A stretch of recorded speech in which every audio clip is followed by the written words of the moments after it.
রুমিন ফারহানা আপা আছে, এরপরে যে মন্ত্রী পটলের মেয়ে আছে ফারজানা। ম্যাডামগুলো যদি এদের পেটের দিকে তাকায় ভাববে আল্লাহ ছেলে মেয়ে হয় আমাদের আর পেট হয়। হুজুরের পাশে দুই করে নিত্য নতুন বেফাঁস ও বিতর্কিত মন্তব্য করে আলোচনার শিরোনামে থাকেন কুষ্টিয়া ৩ আসনের সংসদ সদস্য আমির হামজা।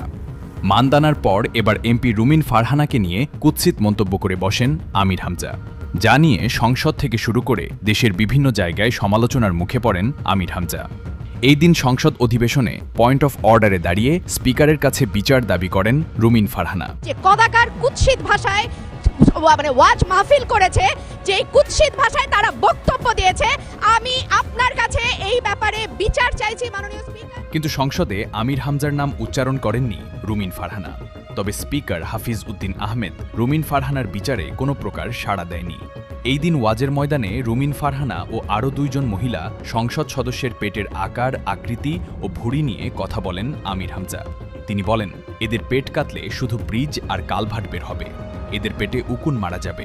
এমন বড় বড় ভড়ি, আমার মনে হয় ভড়ি ছিললে ওর ভেতর থেকে হয় ব্রিজ কালভার্ট এগুলো বের হবে। মহিলারা ওদের দেখলে লজ্জা পাবে।